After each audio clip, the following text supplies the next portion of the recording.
ये जो उम्र है आपकी, इस उम्र में आप में सबसे ज्यादा जज्बा होगा, सबसे ज्यादा ब्रेन सेल्स होंगे और सबसे ज्यादा बाल होंगे।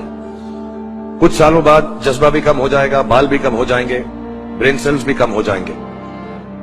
सो ये जो मौका आपको जिंदगी ने दिया है, ये जो थ्रेशोल्ड पर आप हैं, आप लोगों को सिर्फ इतना कहना चाहूंगा कि जैसे आपकी सोच है, जो आपके दिल में आए, जिंदगी भर सिर्फ वही कीजिएगा।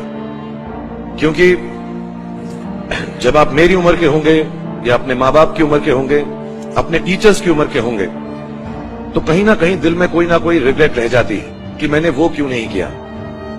तो हर लड़के और हर लड़की को मैं सिर्फ यही कहूंगा, प्लीज जो दिल में आए इस उम्र में जरूर कीजिएगा।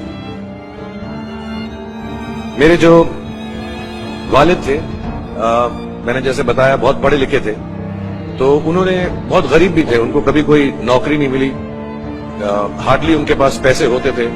जो भी बिजनेस उन्होंने शुरू किया, इतनी तालीम हासिल करने के बाद भी वो फेलियर ही रहा।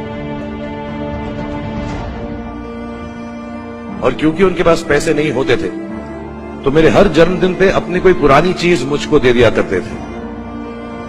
तो पहली पुरानी चीज जो, और बहुत बड़ा चढ़ा के उर्दू में अच्छे अच्छे अल्फाज यूज करके मुझे इंप्रेस करते थे कि बहुत अच्छा प्रेजेंट दिया है मुझको।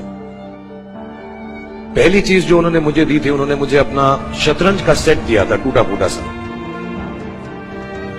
वो शतरंज हर रोज खेलते थे। हनुमान मंदिर के जो हेड प्रीस्ट थे, पंडित थे, उनके साथ रात को जाके मेरे वालिद जो हैं शतरंज खेलते थे। और उन्होंने मुझे कहा कि शतरंज से आप जिंदगी के बारे में बहुत कुछ चीजें सीख सकते हैं।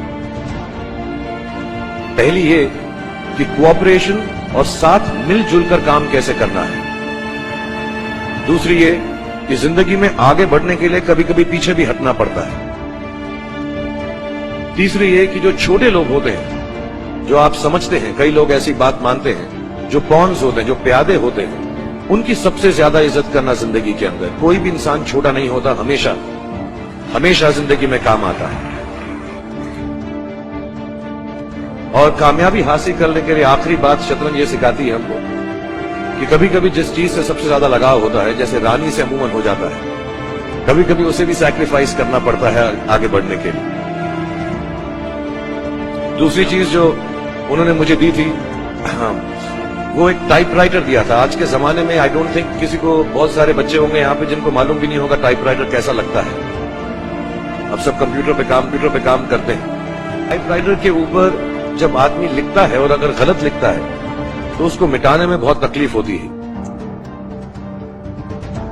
सो you have to be very diligent, बहुत ध्यान से लिखना पड़ता है। हम गलती नहीं कर सकते। और टाइपेक्स यूज करते थे टाइप को निकालने के लिए, कभी उंगली फंस जाती थी उसकी कीज के बीच में, मगर बहुत मेहनत से, बहुत डिलिजेंस से काम करना पड़ता। तो जब मैं उस पर टाइपिंग सीखा स्कूल में कॉमर्स करते वक्त, so the only thing I realized is that practice makes you perfect. तो जो भी काम आप जिंदगी में करें, उसको डिलिजेंस से करें। ऐसा करें कि कोई गलती ना हो, अपना पूरा दिमाग लगाकर करें, सोच समझ कर करें। ऐसे करें कि ये काम जिंदगी में आपका पहला काम है और इसके बाद आपको मौका नहीं मिलेगा, और शायद ये काम आपका जिंदगी का आखिरी काम है, इसके बाद फिर मौका नहीं मिलेगा। So do it with that kind of diligence.